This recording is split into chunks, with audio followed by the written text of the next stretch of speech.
Hi guys, welcome back. Today I want to do something a little bit different than usual. I've been recently going through my unread shelf, and there's a few books that just caught my attention that I either got a long time ago, or I got for free, or I bought on a whim, and actually pushed myself to actually think about these books.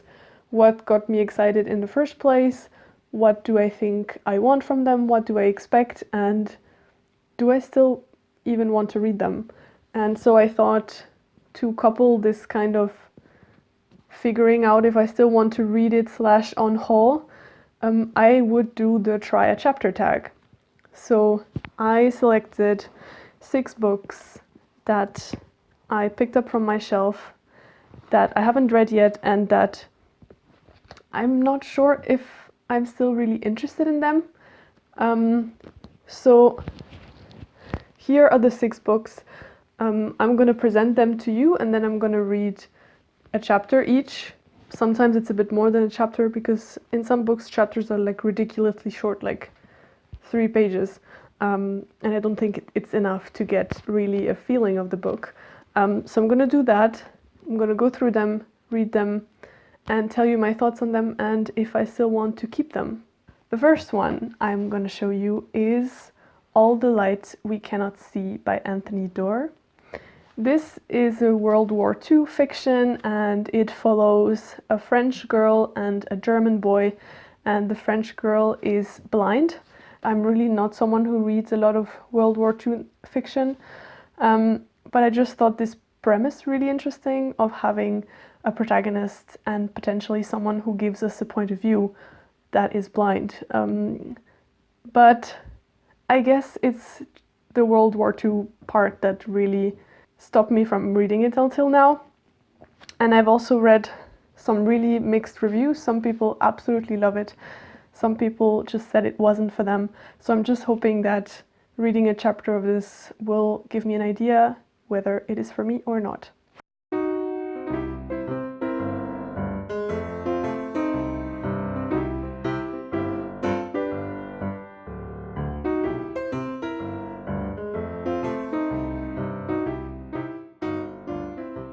Okay, so I've read the first 15 pages maybe. The book isn't really splitted in chapters. It's all just really short sections that are usually like 3 to 5 pages. So in the first 15 pages or so I read, it's definitely jumping in places a lot and in points of view.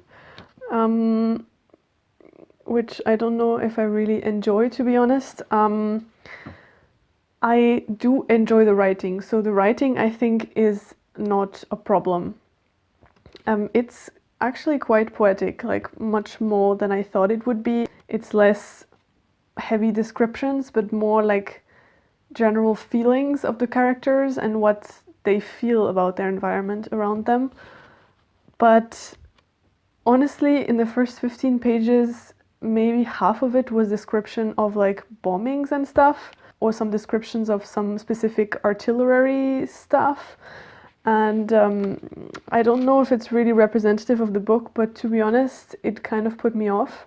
We get introduced only very, very briefly to the 2 main characters, and I have to say it's not something that I'm going to say like, no, I'm getting rid of this for sure. But I'm honestly really hesitant. Like what I've read so far isn't something that makes me tell myself like, ooh, yeah, I want to see what happens next. I'm just gonna think about this one for some time, but it's definitely not one that I'm saying like right now I want to keep it and get going with it. So we're gonna move on to the next one, which is Neil Gaiman's Neverwhere. I've had this book for a while, and in the meantime I've read something else by Neil Gaiman, but it was Norse mythology. So it was his recounting of the most known Norse myths, and I did enjoy it just in a way to get into the story, because I've been meaning to read to read the Edda for a while, and my husband has a German copy, but it was just the language was really difficult. So I thought this would be a nice segue to the topic, and it really was, but I didn't feel like I really got Neil Gaiman's style and his own voice somehow, because he was just retelling an old story, right? So I've still been putting off this. I know a lot of people who absolutely love his book and his style, and I've also heard people who found it really overwritten and obnoxious. So I guess that's what's been scaring me about this. So this is set in London and also in some kind of parallel London, as I understand. And we follow this man, Richard. And yeah, so I'm just gonna try and give it a go. I'm reading, I guess, the prologue, I guess. And we'll see what I think of it.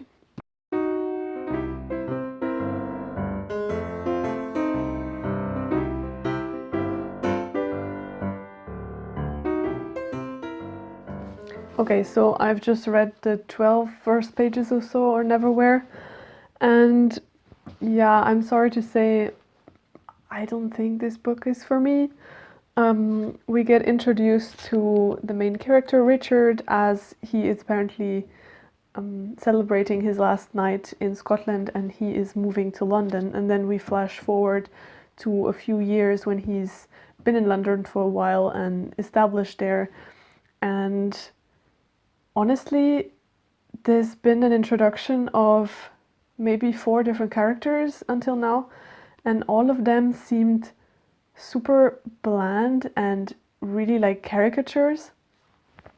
So Richard seems like a really, really bland character, and I just had to close the book because then started some discussion about his girlfriend and what she was planning for him. Like, I don't know, like something about like the potential that he has if it would be harnessed by the right woman and things like this and be the perfect matrimonial accessory. I'm like, what?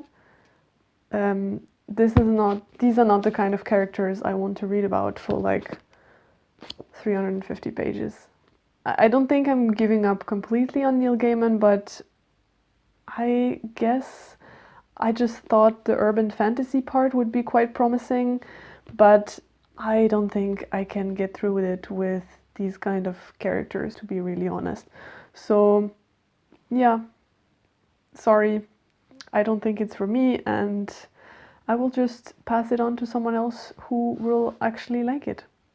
Next up, we have John Steinbeck's To a God Unknown. This is a book that I picked up completely on a whim on book sale from the English department in the university from the city where I live. And I just thought, ooh, interesting, some shorter book from John Steinbeck. And I had read Of Mice and Men already and really enjoyed it. So I thought I could also give one of his shorter works a try. And apparently this follows a man called Joseph Wayne, who is moving to California and building a farm there and getting quite prosperous with it, along with his family. And apparently at some point he starts to believe that this big tree that is on the premise is kind of a embodiment of his father's spirit, and what happens after that when one of his siblings decides to cut down the tree and famine and desolation falls upon them. This sounds really different to Of Mice and Men. It sounds like there's going to be something eerie about it, something mysterious, and I don't know. This is one of his earlier works, and at least from the premise, it sounds really interesting. So I'm really happy to give the first chapter a try.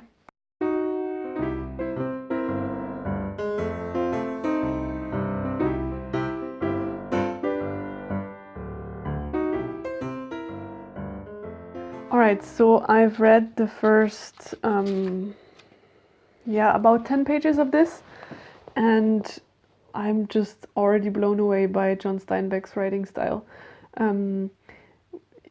it starts with this very poignant scene about the man Joseph and his father, who is getting older, and Joseph telling him that he wants to move west and get some land there and build his own life.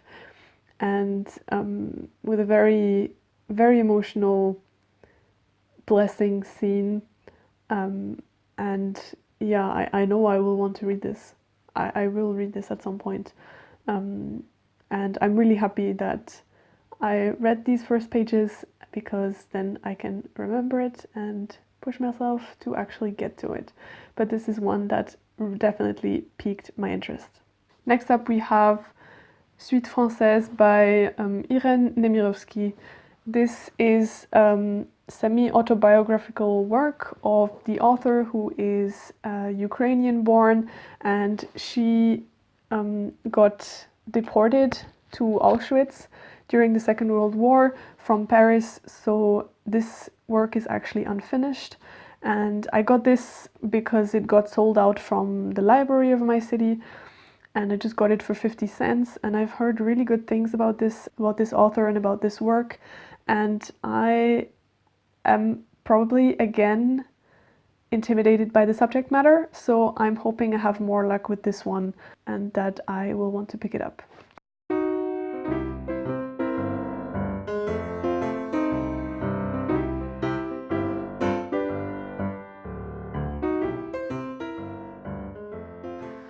Wow, okay, so I'm really happy that I got to read a few pages of this. Honestly, it's really interesting to read this one back to back with All the Lights We Cannot See, because this deals with, it's almost the same opening premise of the book. There's an air raid and there's people trying to hide and getting to cover, but just within this first chapter there was already so much depth to it, and she is really showing in a really poetic way this rustle and bustle of people trying to get away, people taking cover, but also englobing all kinds of different people, how they react to it,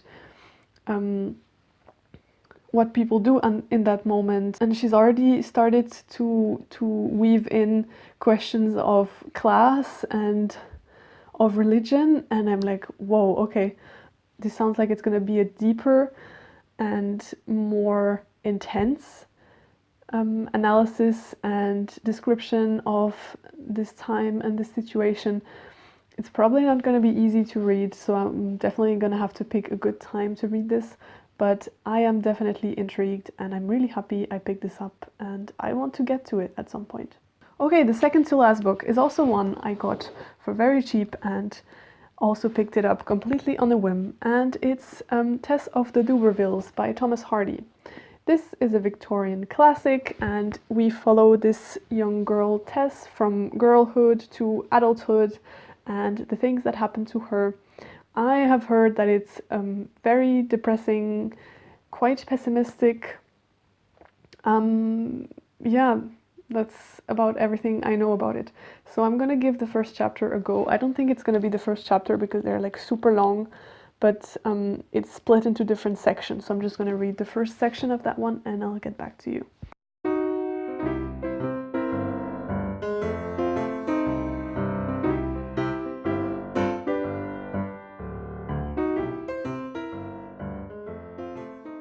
So honestly, I read the first 20 pages and I already empathize and like Tess. It's really, the descriptions are very vivid. It starts with a really nice description of the town and the surroundings, and we first meet Tess's father, who gets told by this vicar guy that he actually stems from a really old and important knight's family, and he's actually a really important person, and the father then decides that he is too important to bring back his stuff from the market by himself, so he has ordered a carriage and he's going to be driven into his village and get really drunk and poor Tess just sees him arrive and immediately has to take care of him and has to kind of challenge people all around the village making fun of him. I can already see the tone of where this is going to go, but I think it's already a really good thing that I immediately connected with Tess, and honestly, it sounds really promising. It sounds like a really nice book to read. Maybe next Victober, I don't know, but I'm definitely going to hang on to this copy and give it a go at some point. And lastly, we have a book that I picked up completely for free on our local book swap box shelf. And it's A Handful of Dust by Evelyn Vaughan. And this is a satirical novel from the 1930s, and it follows this lady called Lady Brenda, who is essentially getting bored of her life as a lady in this old Victorian mansion that her husband owns. And she starts getting into these affairs that bring her in really stupid and ridiculous situations. That's all I know about this, and I knew nothing about it before picking it up. So I'm gonna see if it's worth keeping.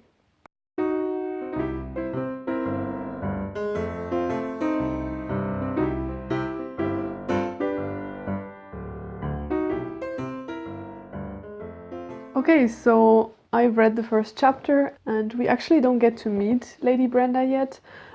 We are following a young man called John Beaver and his mother, who owns a shop, so it sounds like they're more like middle-class people, but he seems very much to be an idle young man who would prefer to be involved with the high society of the English society. And he's just sitting at home all day waiting for people to call him to get invited to some luncheons and stuff. Honestly, it gives me kind of a Downton Abbey vibe, but with a satirical twist. So I don't know, this actually sounds promising. I think I'm gonna hang on to this book. And yeah, it seems like it has this really dry humor, which does appeal to me. So yeah, really interested to get to that one at some point.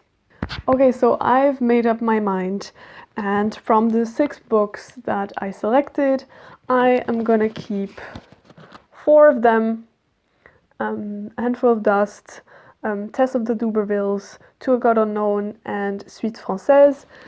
And I am going, sadly, to unhaul these 2 books: All the Lights We Cannot See and Neverwhere.